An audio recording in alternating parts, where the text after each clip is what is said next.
Kids growing up will play any old games, and sometimes even the awful ones get some love. Today I'm counting down the top 10 bad games that I love. The rankings in this video are determined by three main factors: how much I love them, and how bad they actually are determine how high on the list, whereas how much I still love them despite knowing they're bad ranks them lower. If one of your favorites end up on my list, I'm sorry, but I guess you also have shit taste. If you enjoy these videos, remember to like and subscribe. Now let's begin.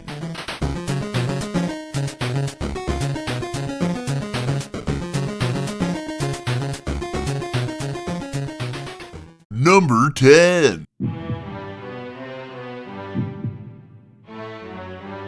Number 10 is a game that I still love to this day, but is hated by almost everyone.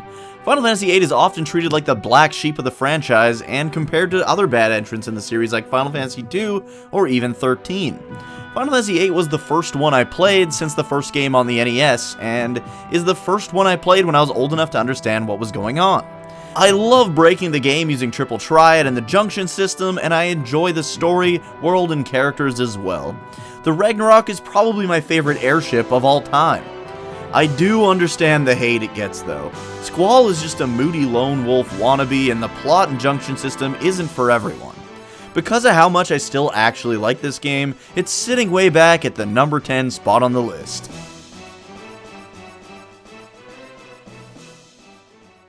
Number 9.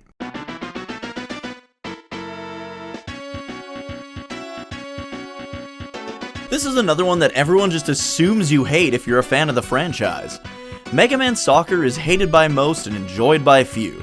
As a non-soccer or football fan, Mega Man Soccer is actually my favorite soccer game of all time.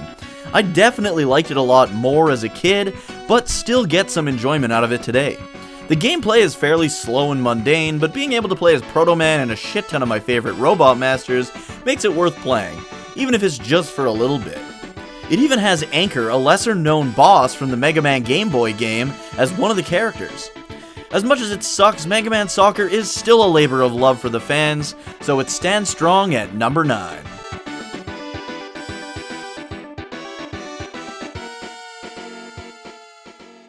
Number 8.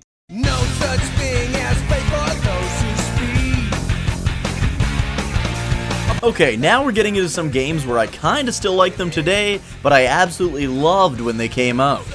Sonic and the Secret Rings was such a step up from Sonic 06, but that's not really saying a lot, considering Sonic 06 is one of the worst games I've ever played.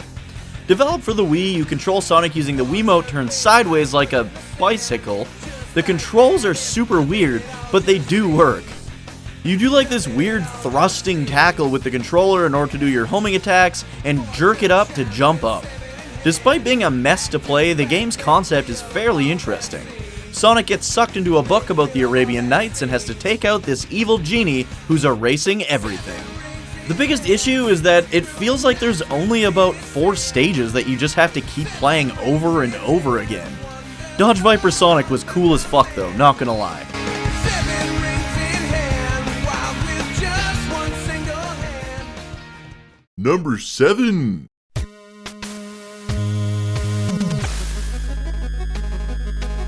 Oh my god, why did I like this game so much? There were a lot of terrible Marvel superhero games back in the 90s, and Wolverine is one of them. I don't know if it's just because I loved the X-Men or if some part of me actually enjoyed this game growing up, but this is a fairly terrible game. You play as Wolverine and you go from weird-ass stage to weird-ass stage chasing after your arch-nemesis Sabretooth. The controls are janky as fuck, there are no iframes, so if an enemy bumps into you they can drain your entire health bar, and it costs Wolverine's health in order to use his claws. What the actual fuck, man? The stages are all fairly cheap, you'll almost always die by falling into a pit, but that's okay, because you always continue right where you left off.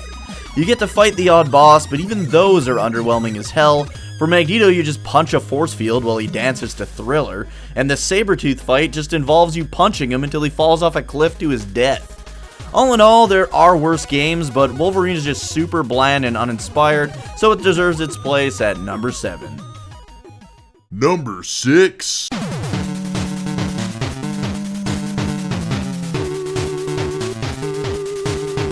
Sticking to the theme of garbage Marvel games I loved, Spider-Man Return of the Sinister Six on the NES was a game I loved so much as a kid. About a year ago I found it sitting on my shelf, and all the great memories of playing it came back, so I had to pop it in and give it another go. Holy shit, this game is terrible! I can barely navigate around the stages. I feel like all the controls are completely randomized. As much as people shit on kids for being impatient little bastards, me enjoying this game is absolute proof that kids can have impeccable patience when they want to. There's no way anyone in their right mind should have to take the time to figure out these random-ass controls. When they made this game, I feel like they just pulled an Ubisoft and mapped every single command to a single button. For preparing me for what would one day become an Ubisoft trope, Spider-Man Return of the Sinister Six remains at number 6. Number 5.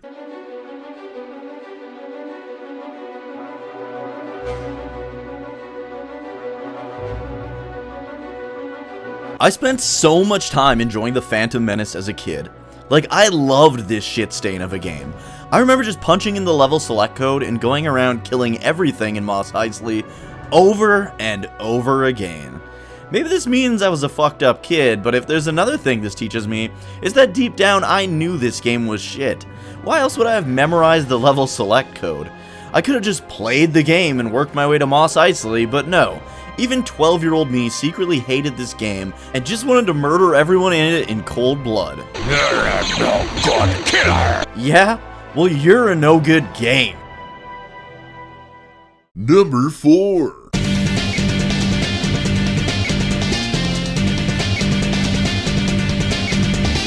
Mega Man X7 is regarded as the worst Mega Man X game of all time. And that's a hefty accomplishment because as much as I love me some Mega Man, the X series really takes a nosedive after X4. Mega Man X7 wasn't just the X series' first foray into 3D gameplay, it was also my first time playing a Mega Man X game. That's right, I didn't grow up playing the Super NES and was too busy playing JRPGs on the PlayStation, so my first Mega Man X game was X7 on the PlayStation 2. I had heard for years how great Mega Man X was. I even remember downloading pictures of all the different armors X can get throughout the X series at the library because we didn't have internet until I was around 17 years old.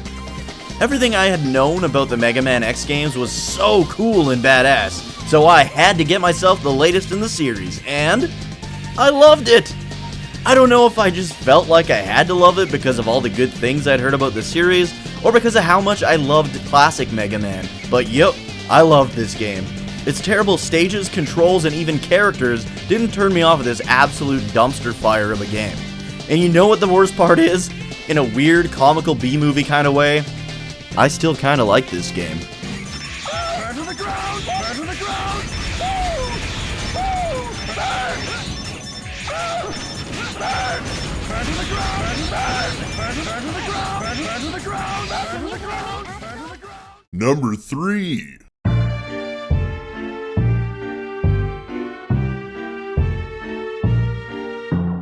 I have to thank Aaron aka Juno for bringing back these dark memories that my brain had apparently just blacked out.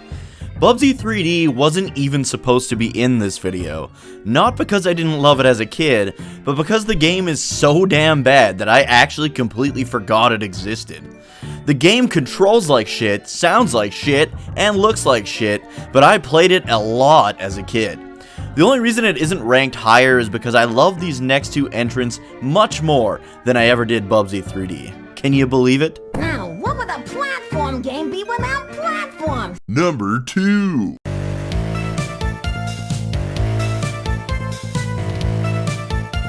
I've been a huge Dragon Ball fan pretty much my whole life, and the only thing I might love more than Dragon Ball are JRPGs. So when they made a series of Dragon Ball Z action RPGs for the Game Boy Advance, I fell in love. You get to play through pretty much all of Dragon Ball Z in these games, each one slightly less shitty than the last. But the gameplay is so boring! Remember that time in Dragon Ball Z where Goku had to walk through some dude's yard punching snakes in the face until they dropped a certain amount of items? All the boss fights are incredibly dull as well. Most of them just consisted of shooting the boss with your most powerful energy blast, walking away from them, then doing it all over again until they finally die.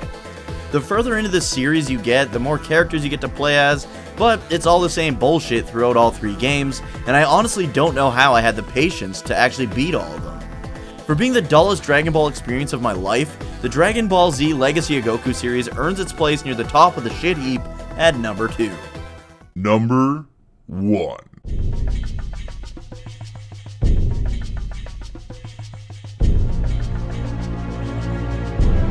It's time for the absolute cream of the crap. Number 1 is a game I used to have to rent a Nintendo 64 and the game itself in order to play it. I can't believe I would waste weekend rentals on Castlevania 64. I loved Castlevania 1, 3, and Bloodlines, and when the PlayStation and N64 came out, games were trash unless they were in a 3D environment. No more shitty 2D baby games for me, motherfuckers. I played me some Castlevania 64 and I loved it. I remember actually beating the damn game multiple times and still going back for more. The biggest reason this game is at the top of the list is because I've been streaming my way through all of the Castlevania games on Sunday mornings, and I knew this game was going to be shit, but I played it anyways. The true shock was finding out how shitty this game actually was. I couldn't believe I enjoyed this game, and every minute while playing it, I kept trying and trying to come up with reasons as to why I might have liked this as a kid. By the time I finally solved the whole Mandragora bomb wall segment and went to go save, the game froze on me and I vowed to never play this wretched abomination again. To this day, this is by far the worst Castlevania game I've played. To leave such a filthy shit stain on a series I love so much, Castlevania 64 deserves its throne of shit here at number 1. Let's not pretend these were the only shitty games I used to love, but before we get to some dishonorable mentions, remember to like and subscribe, and let me know in the comments which terrible games you used to love as a kid. Okay, so I remember playing and enjoying Home Alone on the NES at my babysitter's house as a kid, and it wasn't until seeing it show up on an episode of The Angry Video Game Nerd that I realized, hey, wait a minute, I think that was a shitty game. I popped it in and played it again, and what do you know, the game's absolute garbage. I can kinda understand why I would have liked just the simple task of setting traps and watching Marv and Harry fall over after touching them. Simple things amuse simple minds, I guess. Next up was the first X-Men game on the Genesis. That's right, another shitty Marvel game. This game was impossibly difficult, and unless you played as Nightcrawler, who could just teleport through all the walls, you're just lost the entire time in its huge maze-like stages. I think my buddy Finney described why we love this game best when he said, the only good thing was you could play as Gambit. He sucked. Last but not least was a game for both the Genesis and the Sega CD called Out of This World.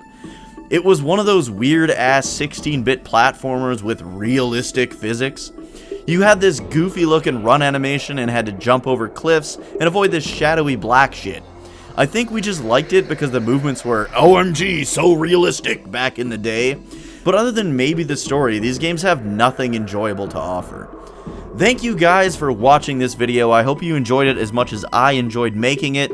If you use Twitch and want to come hang out on stream, you can follow me at twitch.tv/Dookie03. If you went ahead and subscribed to this YouTube channel, thanks a lot, and I'll see you in the next video. Have a good one.